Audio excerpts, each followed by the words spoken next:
C'est parti. C'est parti. Ok.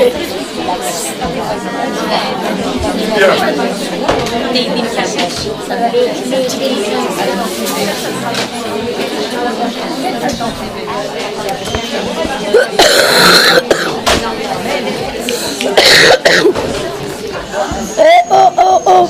On a jusqu'à quelle heure? 1 heure? Ça dort. Oui, bon, c'est pas. Oh là là. Ça là, chômage. Bien, alors on va parler aujourd'hui d'un sujet nouveau. Il y a très peu de cours dessus, mais j'ai vu que c'était Pousse un petit peu ta tête, un petit peu. enrichissant. On va parler de la Magen David. Qu'est-ce que c'est que la Magen David? Alors vous savez qu'il y a certains historiens, vous lisez dans les livres, ils disent c'est pas juif, c'est pas d'origine juive. Et ça a commencé au XVIe siècle dans la Beta Knesset de Prague.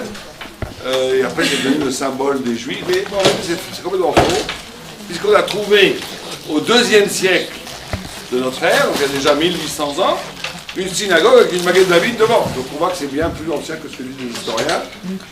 Et même, de toute façon, même si c'est effectivement, on dit dans la Haftara Magen David, mais c'est sûr que le fait qu'il n'y a pas de hasard dans la Torah, le fait que c'est devenu le symbole du peuple d'Israël, ça veut dire quelque chose. Alors, on a découvert qu'en vérité, la Magen David, elle symbolise 7 dimensions.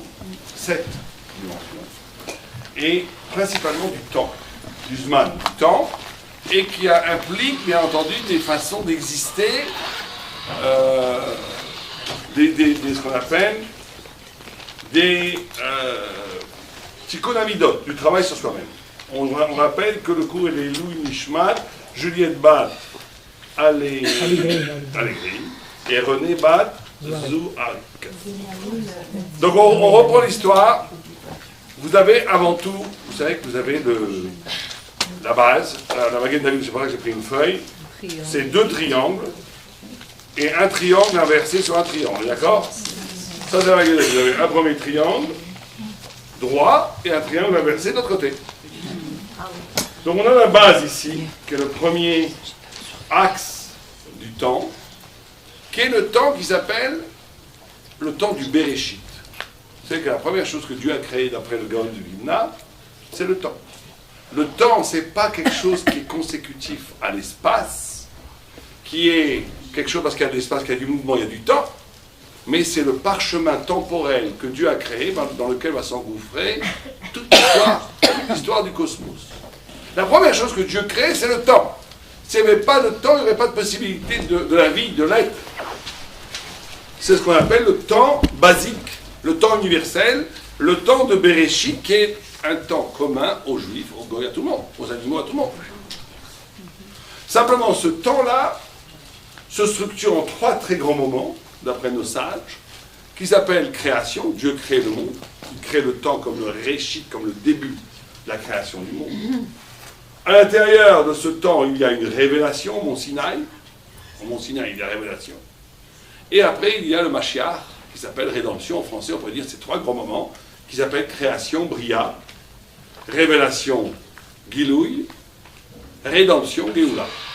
Voici les grands 3, l'articulation des 3 grands axes du premier temps, qui est la base de la Magen David. La base. Création, révélation, rédemption. Bria, Gilouï, Géoula. Alors il faut savoir que chaque fois que vous avez dans la Torah des articulations de cette sorte-là, elles doivent être revécues au niveau individuel dans la vie. Donc il y a une dimension dans la vie de se créer, création. Comment est-ce qu'on se crée? Vous savez quoi se créer? Comment on peut vivre la création? Comment on vit la création? À la naissance, c'est tout, après on n'a plus rien à faire. Non, après le devenir. Comment on se crée? En se renouvelant. Comment on se renouvelle? Allez-y. Perfection. Les prières, très bien. Les massim, les mitzvot. Oh, alors dis le... massim tovim. Très bien, tout ce que vous dites est vrai. Dit le Rav Israël Salanter, un des maîtres du Moussa, il dit, la création, c'est la vraie mida de la confiance, de la émouna en Dieu. Émouna en Dieu, c'est de ne pas être défini par son histoire. Ça veut dire que quand quelqu'un, il est ce qu'il est, parce qu'il a des parents, il a parce qu'il a un corps comme il a, parce qu'il a une santé ou des maladies comme il a. Il n'est que le résultat de la création, de la vie qui a fait ce qu'il a fait, que la vie a fait ce qu'il est. C'est un manque de émouna. C'est extraordinaire qu'il présente ça comme ça. Ce n'est pas un manque de clarté, de conscience, mais c'est un manque de émouna. Parce que celui qui a une émouna, il est devant Dieu. Quand il est devant Dieu, être devant Dieu, c'est toujours un renouvellement.